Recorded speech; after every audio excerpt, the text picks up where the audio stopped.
Coucou à tous, c'est encore Madame Kenfa. Santé et prévention, nous allons sauver une vie ensemble. Déjà, je tiens à remercier toutes les personnes qui font les propositions, les suggestions et les critiques. C'est très important pour moi. J'aime ça. Ok. Aujourd'hui, nous allons parler de la femme. Hmm. La femme, j'insiste. Mais pas dans le mauvais sens où on va expliquer un peu les choses.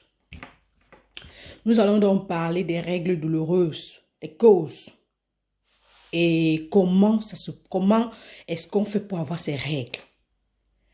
Donc, je vais d'abord commencer par comment on fait pour avoir ces règles et après, je vais expliquer les cas dans lesquels on peut avoir les règles douloureuses et comment. Ce qui se passe, c'est quoi? Je vais me mettre l'image soit en début de vidéo ou après de l'utérus, de l'appareil reproducteur, pardon, féminin. Vous avez cet appareil qui est en forme comme ça. Les ovaires, les trompes de Fallope, l'utérus, le col de l'utérus, le vagin. L'utérus là, c'est l'endroit où l'enfant grandit, où l'enfant là se développe.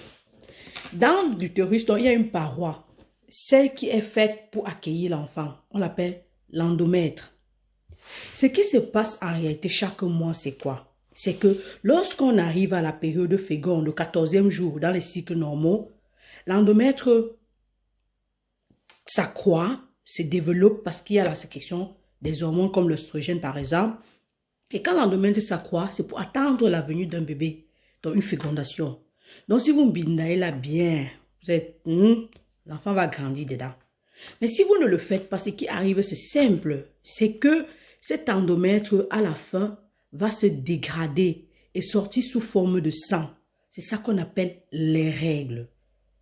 Maintenant, durant le processus de la sortie du sang, l'utérus peut se contracter tellement fortement, d'où les règles douloureuses, d'où la première cause des règles douloureuses. C'est pas parce que le sang est coagulé, non. C'est parce que l'utérus est en train de se contracter. Et pourquoi l'utérus se contracte comme ça?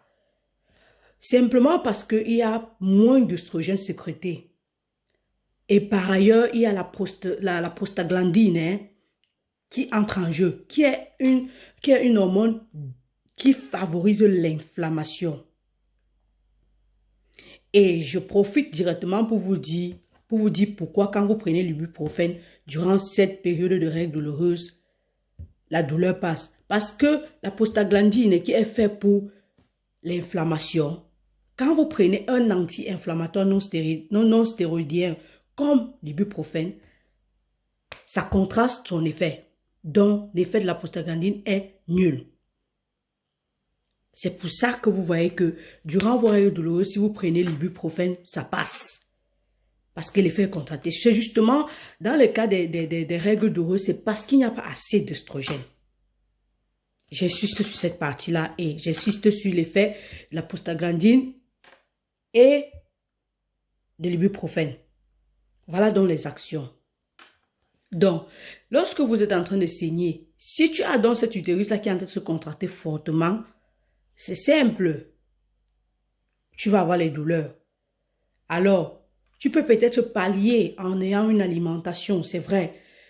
Mais si tu ne suis pas vraiment cette alimentation, ça ne servira à rien. Tu prends l'ibuprofène, comme j'ai dit, mais pas en excès, ou tu prends un paracétamol, ça peut te faire passer la douleur. Si le paracétamol ne passe pas la douleur, tu prends l'ibuprofène. Si ça ne passe pas la douleur, il y a dans des pharmacies des médicaments pour ça, mais c'est toujours des anti-inflammatoires.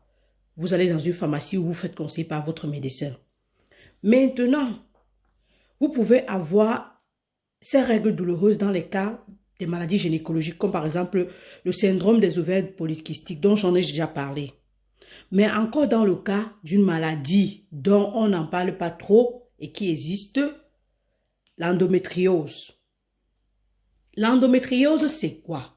J'ai expliqué au début que l'endomètre, c'est la paroi qui recouvre l'utérus, qui accueille l'enfant. Ça peut donc arriver que les cellules de l'endomètre, là, au lieu de rester à leur place qui est dans l'utérus, commencent à se déplacer, vont à travers les trompes de Fallope se déposer dans d'autres organes du corps humain. Par exemple, l'espace entre l'anus et le vagin, dans d'autres organes. Rarement, ça arrive dans le système digestif gastro-intestinal comme le côlon, l'intestin, rarement. Mais ça se déplace. alors vous allez donc vivre cette douleur. Cette maladie-là est parfois symptomatique, parfois vous pouvez éprouver de la douleur, ok, mais parfois aussi vous pouvez passer même à 5 à 10 ans sans qu'on ne le sache. Parce que le diagnostic est souvent, comment je vais dire, méconnu, rare, je ne sais pas trop, mais on ne le découvre pas facilement. Comme je l'ai dit tout à l'heure, c'est une maladie gynécologique. Du coup, quand vous avez de ces douleurs, c'est préférable de contacter un médecin, de toujours savoir ce qui ne va pas. Parce que pour la malheureuse information que je vais vous donner, c'est que cette maladie peut porter à la stérilité, à l'infertilité. C'est mieux de dire ainsi. Donc, vous avez cette maladie-là qui est aussi l'une des causes des règles douloureuses. J'ose croire aujourd'hui que vous n'allez plus être dans l'ignorance de qu'est-ce qui vous cause cette douleur durant les règles ou quoi que ce soit, mais que vous allez savoir dorénavant expliquer ou alors comprendre. Parce que quelquefois aussi, la douleur qui nous infecte, c'est aussi parce qu'on ne comprend pas. Parce que vraiment, moi, avant que de comprendre, j'étais... Waouh, parce que ça fait mal. Ça fait mal, les gars. Moi, je sais ça, ça fait mal. Ça fait vraiment mal. J'espère vous avoir apporté quelque chose de nouveau, sincèrement. Et si vous avez des questions, je suis là. Sachez que ici, sur Santé et Prévention, nous ne faisons pas de prescription. On ne consulte pas en ligne parce que c'est impossible de consulter en ligne. Donc, si vous avez un problème de ce genre et vous avez des doutes, je vous conseille de rencontrer un gynécologue. Et lorsque vous rencontrez un gynécologue, posez des questions parce que c'est votre droit et c'est son devoir à lui de vous répondre. Posez des questions. Cherchez à savoir ce qui vous dérange. J'espère vous retrouver la prochaine fois. Portez-vous bien. C'était Madame Kenfak. Au revoir.